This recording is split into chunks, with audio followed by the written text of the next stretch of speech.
Le changement d'école du Treuil des Filles à Valin m'avait amené à changer de secteur d'inspection. J'étais passé de La Rochelle 2 à La Rochelle 3. Ce n'était plus Gisèle Boiry, mon inspectrice, mais Jeannine Yvonnet. Je ne gagnais pas au change, comme cela allait se vérifier par la suite. En tout début d'année, au moment des inscriptions, j'étais souvent mis sous pression par des familles qui souhaitaient absolument inscrire leur enfant dans l'établissement. Je ne pouvais malheureusement pas donner satisfaction à tous. Je le rappelle, je n'avais pas de secteur scolaire défini, mais je pouvais toutefois éviter de surcharger une classe.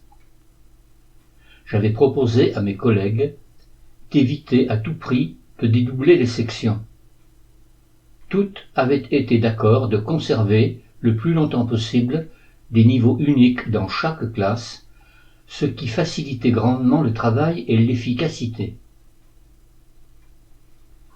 Un jour pourtant, en cours d'année, je reçus la famille Blin qui habitait Angoulins. Ils avaient 2 enfants, une fille du niveau cours moyen première année et un garçon scolarisé au cours élémentaire 2e année. Ces 2 classes n'étaient pas surchargées. Je m'enquis brièvement de la raison qui les poussait à changer d'école en cours d'année. Je ne me souviens plus du motif exact qui me fut donné ce jour-là. Il devait être question, je crois, d'une incompatibilité d'humeur entre l'institutrice et la fille de ces personnes. J'appris que ces enfants avaient été adoptés. Ceci pouvait éventuellement expliquer les rapports tendus entre l'élève et sa maîtresse. Je me suis souvenu que j'avais personnellement dû me séparer du jeune Chouznou, le fils de la femme de Michel Crépeau, et qu'il était allé s'inscrire à Massieu. La famille Blin me présenta un certificat de radiation pour les 2 gamins. Je n'avais donc aucune raison valable de ne pas les inscrire, ce qui fut fait. Quelques jours après leur inscription, ma collègue du cours moyen première année, Madame Pélaé, me fit part des troubles comportementaux de la gamine. Apparemment, il devait y avoir un gros souci dans la famille. Elle se comportait bizarrement et elle cherchait désespérément des marques d'affection que ma collègue ne pouvait pas lui prodiguer et qu'elle se refusait à satisfaire. Elle me dit qu'elle se tenait sur ses gardes. Peu de jours après cet événement, je reçus un coup de téléphone de Madame Yvonnet. Elle souhaitait me rencontrer et elle me donnait rendez-vous dans son bureau sans me dire le motif de cette convocation inattendue. À mon arrivée, elle entra tout de suite dans le vif du sujet. « Avez-vous inscrit les enfants Blin ces jours derniers ?»« Oui, madame l'inspectrice. Cela pose un problème ?»« C'est que, voyez-vous, nous avons un gros souci avec cette famille.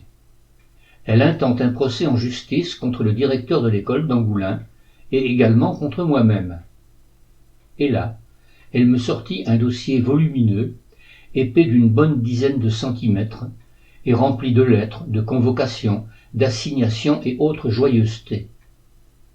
J'appris que Madame Blin était une ancienne institutrice, virée de l'Éducation nationale, et que cette dame était schizophrène, et que la famille était proche de Charles Chirac. Il profitait de cette relation pour empoisonner les enseignants. Elle me dit de me méfier. Madame Blin avait l'habitude de cacher un magnétophone dans son sac à main, et elle enregistrait toutes les conversations. Elle s'en servait ensuite pour déposer plainte et pour assigner les gens en justice. Comme je lui faisais remarquer qu'elle aurait pu me prévenir afin que j'évite de prendre cette inscription, elle ne répondit pas et mit fin à l'entretien. Je repartis un peu perplexe. J'avertis ma collègue des informations glanées auprès de l'inspectrice. Comme tout finit par se savoir, j'appris que tous les directeurs et toutes les directrices du secteur avaient été avertis et avaient pour ordre de refuser l'inscription des 2 jeunes dans leur établissement. J'avais été le seul à ne pas être dans la confidence. Madame Yvonnet avait consulté ses collègues inspecteurs des secteurs de La Rochelle 1, La Rochelle 2 et La Rochelle 4 pour savoir quelle stratégie adopter avec cette famille, et Gisèle Boiry lui avait rétorqué: « Avec Berland, tu peux y aller sans crainte, tu n'auras pas de soucis, il saura gérer la situation. » Merci Gisèle, c'était une vraie marque de confiance, mais je me serais bien passé de ce cadeau. Tout avait été fait finalement pour que les Blain, de refus en refus, finissent par frapper à la porte de l'école Valin, en espérant que l'inscription se fasse dans l'endroit choisi par les inspecteurs. Inutile de vous dire qu'à partir de cet instant, nous avons été particulièrement sur nos gardes. Un jour, Madame Pellay me prit à part et me dit: « Je suis sûr que cette gamine est battue à la maison. Elle a des bleus sur les jambes et sur les bras. » Nous arrivions en fin d'année scolaire. Je décidai de prévenir Madame le médecin scolaire. À la rentrée de septembre, la fillette était dans ma classe qu'au moyen deuxième année. Le garçon était passé au CM1. Madame Pellay me confirma ce que Joliane m'avait dit du gamin. Il ne présentait pas les mêmes symptômes que sa grande sœur. Le passage du médecin scolaire avait déclenché les hostilités. Je reçus bientôt, de la part des Blain, la photocopie de la déclaration du professeur du conservatoire de musique, qui affirmait que la gamine avait un comportement irréprochable. J'avais également le certificat médical du médecin traitant, qui affirmait que les traces de bleu sur les membres de l'enfant étaient la conséquence d'une thrombopénie. Là, j'étais furieux. Le médecin donnait d'autres arguments destinés à disculper la mère adoptive et à infirmer les constatations du médecin scolaire. Et j'étais d'autant plus furieux que ce médecin était celui que je consultais et qui me soignait par mésothérapie avec succès depuis quelque temps. Apparemment, les Blain avaient de vrais appuis dans le monde politique, et ils savaient parfaitement les utiliser. Lors de la conférence pédagogique qui avait suivi la rentrée, Madame Yvonnet, décidément mal inspirée, revint sur le cas Blain, et elle commença à vouloir me mettre en cause. Là, je réagis et je lui dis: « Si vous le voulez, Madame l'inspectrice, on peut discuter, mais dans ce cas, on met tout sur la table, notamment comment cette famille a fini par venir inscrire ses enfants à Valin. » Bizarrement, la discussion s'arrêta net, et l'on passa à un autre sujet. J'avais touché un point sensible. Depuis un an, l'Académie, pour faciliter le transfert des dossiers scolaires d'une école à une autre, nous donnait la possibilité de confier ces documents aux familles sous enveloppe fermée et en échange d'une décharge écrite et signée, afin qu'elles les remettent au directeur du nouvel établissement. Cela devait éviter qu'un certain nombre de dossiers ne soient jamais réclamés par la nouvelle école et restent en souffrance dans l'ancien établissement.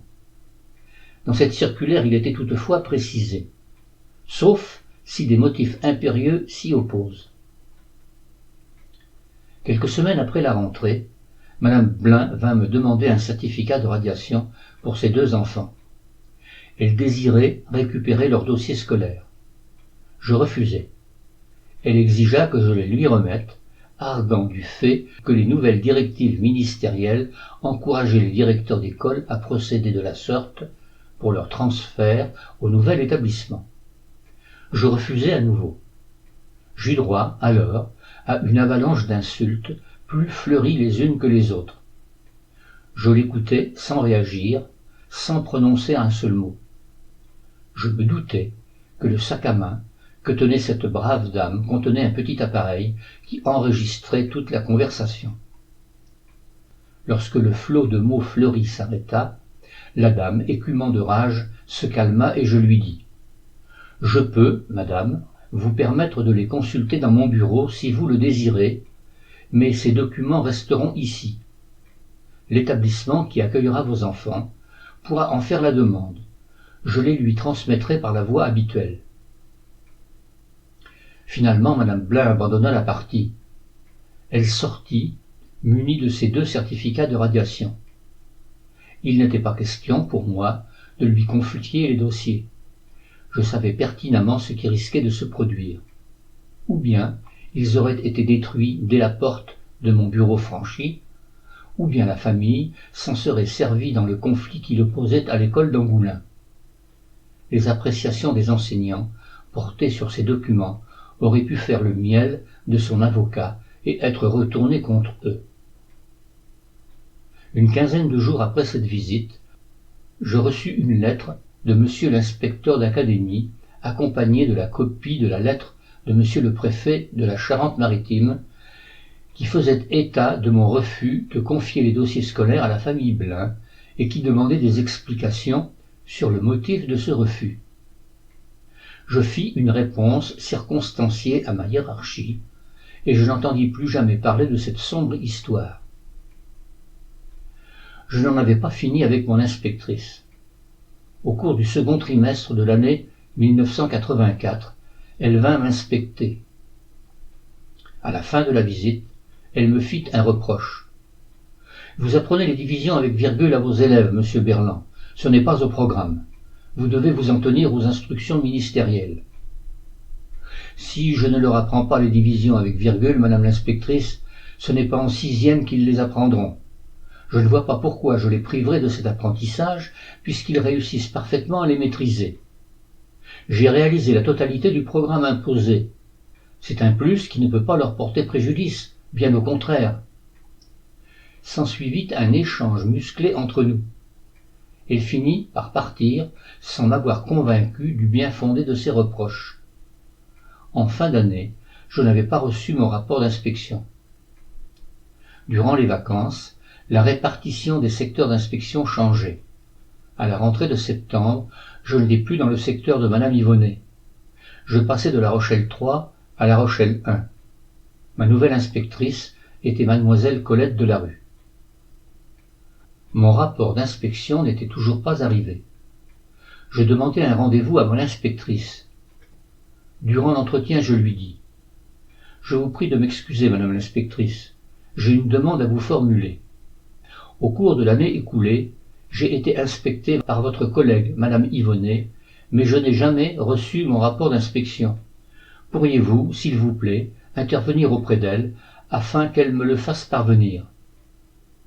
Écoutez, je vais voir auprès de ma collègue ce qu'il en est, et je vous tiendrai au courant. » Une quinzaine de jours plus tard, mademoiselle Delarue me convoqua à son bureau.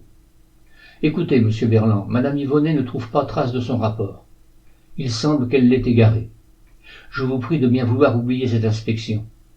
Je vous promets de réparer cet incident. Je viendrai vous inspecter. » Mademoiselle Delarue tint parole. Je reçus sa visite le 10 janvier 1985. Quelques jours après, je reçus son rapport.